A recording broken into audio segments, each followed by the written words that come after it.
What are the challenges with green energy? Does the industry have an image problem? What role does hydrogen play in a cleaner tomorrow? Welcome to The Challenge with Green Energy, the podcast tackling the tough questions with the green energy revolution. I'm your host, Lizzie Simon, and in each episode, we will be speaking to experts, leaders, and key voices in the industry to uncover the challenges, breakthroughs, and image issues, and the untold stories that are powering a cleaner, brighter tomorrow. So, what is the challenge with green energy? Let's find out. In this episode, we're going to be speaking to Yasmin Ali. So she is a chartered chemical engineer dedicated to developing renewable energy projects. So having worked in coal and gas-fired power stations, oil and gas, district heating systems, and energy innovation, Yasmin's transitioned away from fossil fuels into more sustainable energy systems over the course of her career. So now she works as a green hydrogen project development manager with RWE within the UK. So additional to that, she's also given over 100 talks about engineering and energy. She's written for the BBC and Metro, featured in TV and radio programmes, and has also been awarded and shortlisted for multiple industry awards, including the 2020 Women's Engineering Society's Top 50 Female Engineers in Sustainability. And on top of that, earlier this year, Yasmin's released her first book, Power Up, which is an accessible view of our global energy systems and links with climate change. So much to talk about. So first and foremost, Yasmin, how are you currently managing your weeks currently now that you're basically working 3 jobs? It's probably only 2 jobs, but yeah, taking it one day at a time, and it seems to be coming together somehow. I try not to overthink it. Yeah, well, obviously I'm following you on LinkedIn and I can see how much things you're getting up to, and it really is amazing to see. So what I'm really keen to hear, and I imagine a lot of our listeners as well, is the journey that's actually brought you here. It's obviously not a traditional or conventional one, and it very much so seems like your role has evolved a lot over time. So it would be really great to hear your story on how you've got to where you're currently at within your career. Yeah, okay. It might take a while. So I have been working for 14 years now. So I studied chemical engineering originally at the University of Nottingham, graduated, got a job in the energy industry. But I think maybe to say before that, I was never quite sure what I wanted to do. I wasn't one of those people who grew up wanting to be an engineer. But I happened to get a leaflet in the post that was advertising chemical engineering careers, and being a lost 17, 18-year-old, I just made a decision based on a leaflet to study chemical engineering. And at the time, that was because it said chemical engineers work in lots of different sectors, and I wasn't ready to be narrowed down into something very specific. And it said that they were, I think, the second highest paid graduates. And I was like, yes, I'll do that. But yeah, so from, again, like when I studied engineering, wasn't really sure what I would end up doing. But I did a work experience placement one summer at a gas-fired power station. And that was my introduction to the energy sector. And I thought, this is something useful. Everybody uses energy all of the time. Maybe I can be one of the people that makes it all work. So I did a graduate scheme with E.ON for a couple of years. And then I worked in oil and gas for about 5 years, I think, and felt a little bit guilty during that time. But I was actually made redundant from there because the part of the company I worked for was sold. So that made my decision to leave oil and gas much easier. And then from there, I worked for about a year as a district heating control room manager. And that was about 7 years into my time with E.ON. And at that point, I was starting to think about what to do next and thinking a bit more about climate change and green energy.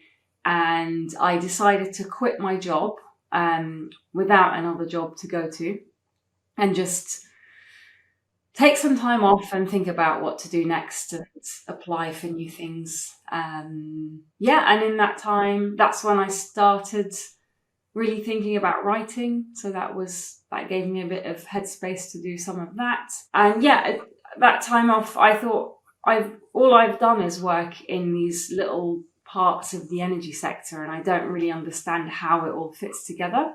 So I thought, what can I do to give me that overview? And I thought about consulting, and I thought government, they must know what's going on in all of the energy industry, and ended up in government in the energy innovation part of the energy department. And that was fantastic. I wasn't expecting government to be so exciting, but that was my introduction to hydrogen. I was running some innovation programs related to hydrogen production and industrial fuel switching to use hydrogen. And after about 4 years in government, this opportunity came up with RWE, and it felt like the right time to go back into industry. There you go. That was a long but short version of the story. No, it's brilliant. It's brilliant. And I just want to do a little bit of a follow-up from that. So obviously you said was it after 7 years when you kind of started moving more into different areas of energy systems, but was it always kind of on your mind that you were focusing on kind of fossil fuel intensive work? Like, was it ever a kind of work culture thing that people were wanting to switch, or was that not really something that you thought about at the point of starting? I didn't think about it at the start, I don't think, because at the time when I studied chemical engineering, I do feel like we were pushed towards careers in oil and gas. It's very much the traditional path is you study chemical engineering, you work in oil and gas, you make money, you retire,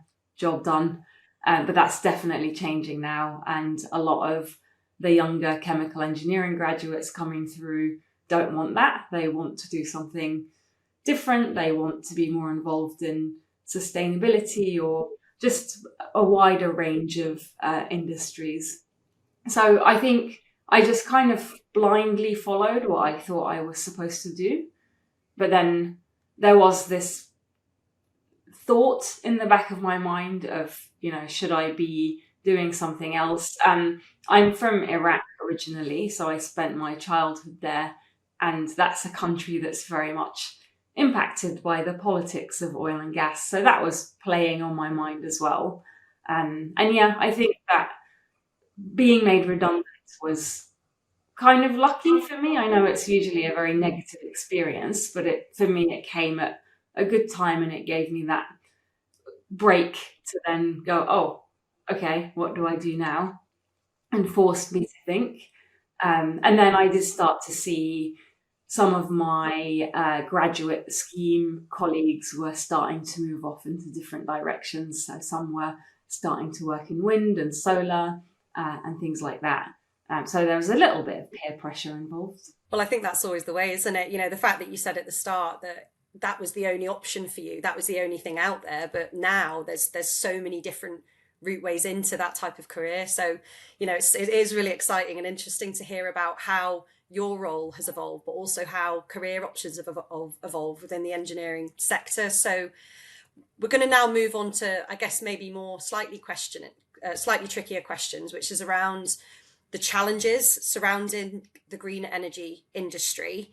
I know after speaking with you and also after having read your book, it does seem like when it comes to the evolution of energy systems, quite a lot of the time, the challenges that it presents, so whether that's from the people, funding, communities or supply chain, it's perhaps these challenges that actually kind of drives invention and drives adaptation within the industry. So, it's not necessarily always a bad thing. But yeah, I'm really keen to understand what you think the biggest challenge currently is for the large scale deployment and adoption of the green energy sector within the UK. I think it's the fact that we're not starting from scratch. We already have a system that works quite well, and we have to change because of this external factor that we can't really see or feel. It's just a thing that we know is happening.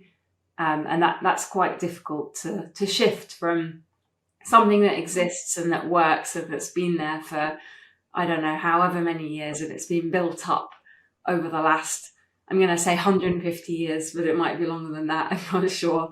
And now we have to kind of turn this giant ship the other way and start heading in a different direction. I think that for me is the big challenge. And I guess from what you're saying, like with this kind of system being unknown, would you say that it's the biggest challenge for the people working within the industry, or would you say it's more so about, you know, the public and people having that confidence to be able to adopt new ways of living? A bit of both, definitely. So I think people that have been in the industry for a long time are probably used to doing things a certain way, so it will take time to change their minds and bring them along on this energy transition journey. I'd say maybe the younger generations are more open to this, but they are being taught by the people already in the industry. So how do you not transfer some of what's been happening in the past into the future? And then there's obviously the public, and the reason we have an energy system, the reason we all do our jobs in the energy sector is to provide the energy systems that allow people to live their lives. I think we often forget that, and we think, oh, I'm doing this job to produce electricity, but then you kind of forget that that's because there's someone at the other end that's going to be using that to, I don't know, charge their phone or cook something or whatever it may be. And yeah, so those people, the public, need to also come along on this journey and be comfortable with these new technologies. Or not so new, I guess. The technologies have been around for a long time now, but the wider deployment of them. Of course, yeah.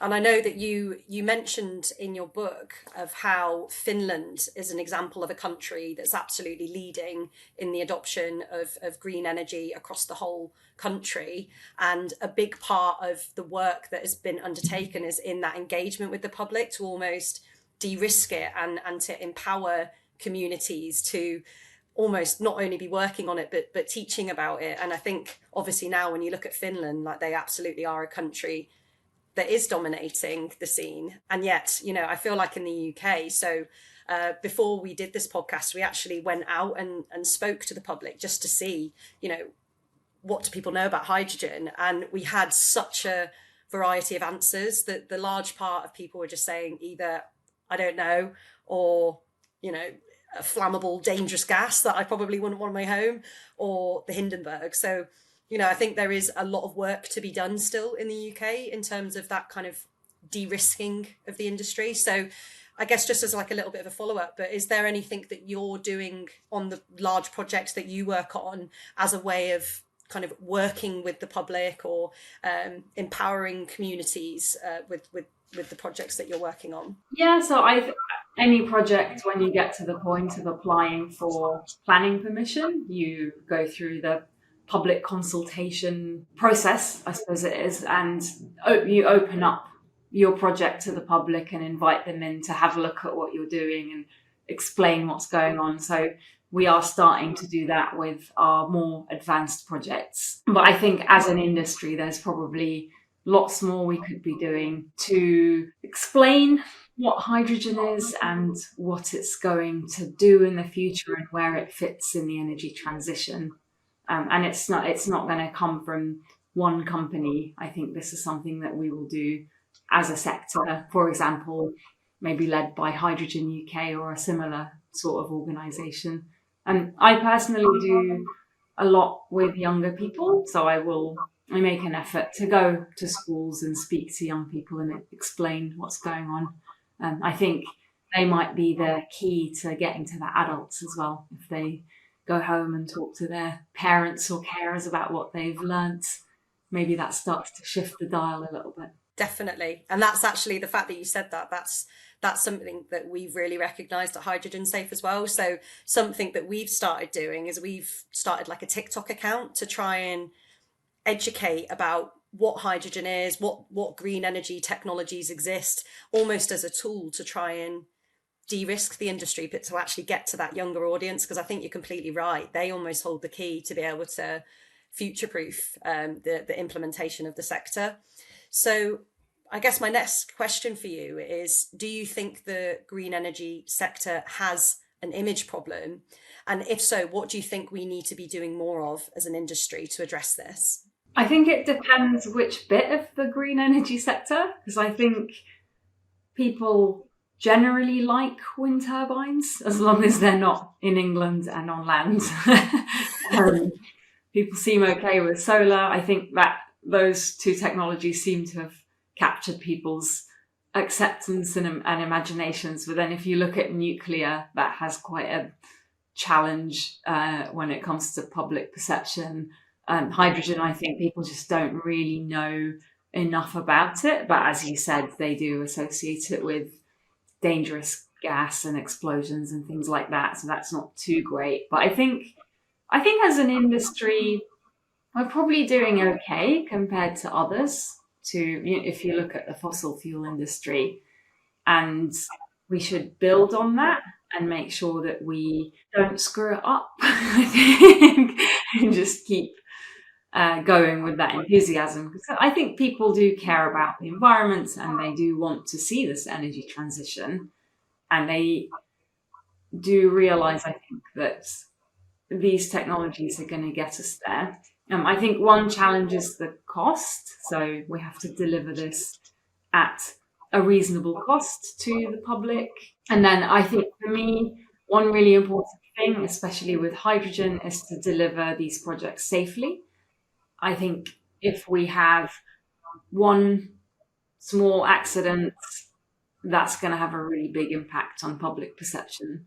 So for me, with all the projects that we develop, safety is always the top priority. Yeah, I completely agree. And I think as well with hydrogen, there is such differences in opinions on if it's a good thing, if it's a bad thing.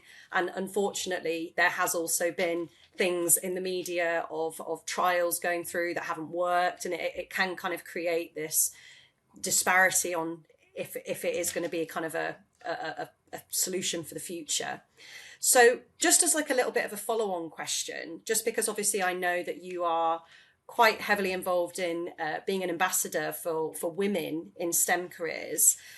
Something that I have noticed, I've only actually been in the hydrogen industry for not a very long time, but I have attended some fairly large kind of conferences and events, is the underrepresentation of women. That is something that I have really noticed. I went to an event about a couple of weeks ago. I think there were 130 people in the room, and there were only 2 females, and that was myself and my colleague. So it was something quite surprising, and I was really kind of interested to get your opinion on why do you think that is happening within the sector? I mean, it's been a general problem in the STEM sector for a very long time. I think in engineering, there's 16% women at the moment. That's gone up from 11% some kind of 5 or 8 years ago. So that's heading in roughly the right direction, but we're still not quite there.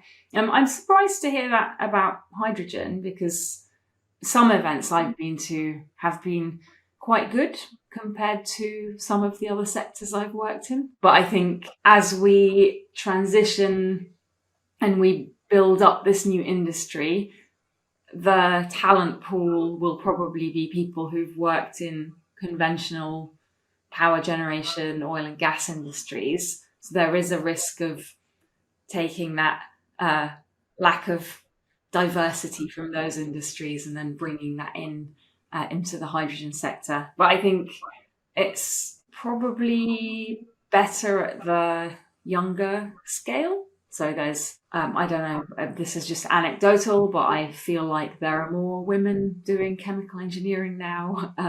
Really? Yeah, just that's good to hear. Maybe I just kind of noticed them more than men. I've lost my train of thought. Where was I going with that? Am I even answering your question? Or? Yeah, I think so. You're basically saying that things are changing. It's going in a better direction than what it once was. It is something that I have noticed, but hopefully it is something that kind of gets better with time, when the industry is getting better known and better well known. So the fact that we're talking about it, and you're going into colleges or schools to talk about STEM careers and things, that's where we're going to see the most of our change. So yeah, that's really good to hear. Yeah, I guess one point to make is around retainment as well. So a lot of women traditionally who've joined the engineering sector do end up leaving. So they'll, I don't know, spend 5 or 10 years and then just kind of have enough and leave. So there's a lot that companies can do around supporting those women to make sure that they stay.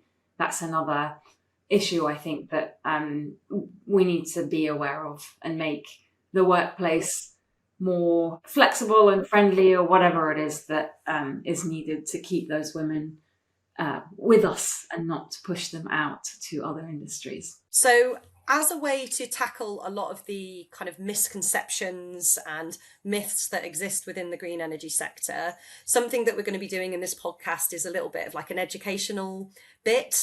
So we've got a game of where we're going to be saying a statement, and then Yasmin, you'll be saying if you think that it's true or false, and then I'll give a little bit of information about that commonly misunderstood topic.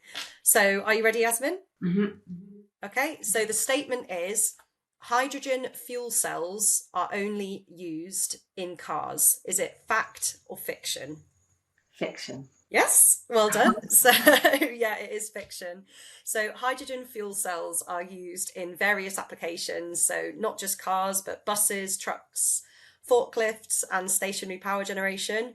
But first and foremost, what's really useful with fuel cells is that they can be used for grid stabilization. So it can act as a really good way of stabilizing a renewable grid. It can also be used for backup power sources for critical infrastructure. So for things like hospitals, data centers, and telecommunication facilities. And it can also be used for off-grid power generation in remote areas or off-grid locations. So fuel cells have so many uses. We actually, as a team, so we have something weekly called a leveling up session, where we have one of our specialist trainers, deliver a topic about green energy. And recently we were taught about fuel cells, and it was so interesting to hear about all of the different ways that they're used, but then also kind of the comparison of fuel cells, hydrogen fuel cells specifically, when compared to, say, an electric battery vehicle or your traditional kind of petrol. So it was really, really interesting to hear about the different ways that they were used. I would add to on fuel cells, I guess one interesting use is if you like going to music festivals, they tend to have power generation units, and traditionally and probably today they run on diesel, but a lot of these festivals are trying to decarbonize. So I think some are already or will probably be thinking about hydrogen fuel cells to generate the power to make those music festivals happen. Wow. Well, I think I told you when I last saw you. So Hydrogen Save, we're actually running a festival later on this year called H2 Fest, and the ambition of the festival is to try and have it fully powered by hydrogen. So I imagine at that festival there will probably be fuel cells making their appearance. So at Hydrogen Safe, we describe our business as connecting the supply, so between industry, educators, and the future workforce. So as part of this podcast, what we're doing is we're giving the opportunity of our guest to leave a thought-provoking question for the subsequent guest, as well as answer a question from the previous. So the question that I've got for you, Yasmin, is how do you think we can ensure equitable access to green energy solutions across different socio-economic groups and regions? It's quite a big, tough question. I guess if I think about it from a skills perspective, and maybe if I'm being very practical, one issue that I see is access to work experience. So in a lot of companies that I've worked, you will get people's kids coming in to do work experience. And I think that's not really fair, because some don't have parents who work for engineering companies. So one thing we can do as an industry is to be a little bit more open to taking work experience students from other places. And I know right now the Women's Engineering Society London cluster are organising work experience for women who are interested in engineering. So we've signed up as RWE to run one day, and lots of other companies have signed up too. But I think that doing stuff like that kind of opens up the workplace to a more diverse range of people, and it just means that they have it's a little bit more of a level playing field for people. And I mean, I guess from your own story of what you said, that was basically what happened to you, that you managed to find your career from getting that work experience. And I do think it is so important for young people to actually be able to get out and see what a day in the life of whatever career it might be, to actually get that inspiration there. I can completely agree with you on that. So yeah, thank you so much for sharing that. Just on that work experience, I was quite lucky because my parents had a neighbour who worked in energy, and he was the one who said, why don't you apply for this scheme? Otherwise I would never have known about it. So these opportunities come from, all sorts of places, but I don't want to give the impression that I haven't had any help along the way, because I definitely have. Yeah. And I think sometimes it is just a case of just asking the question. You never know where it might get you. I think that's really, really inspiring to say. So yeah, thank you for that. So that brings us to the end of the episode. Yasmin, it's absolutely been brilliant having you on the challenge with green energy. I hope you've enjoyed it. I feel like I've really learned so much, and it's been really inspiring to hear about your whole journey, and also just to hear about kind of what the future holds. So yeah, I think it's a pretty good way to conclude the episode. But thank you so much, Yasmin. Thank you, Lizzie. Thank you so much for listening to The Challenge with Green Energy, brought to you by Hydrogen Safe. If you enjoyed this episode, be sure to subscribe, like, and leave a review. Every time you do, it helps us to promote our podcast and increases the chances of others finding the show too. For further details on Hydrogen Safe and how we are connecting the supply between businesses, individuals, and educators through our specialist hydrogen safety training, then head over to hydrogensafe.org and subscribe to our newsletter. See you next time.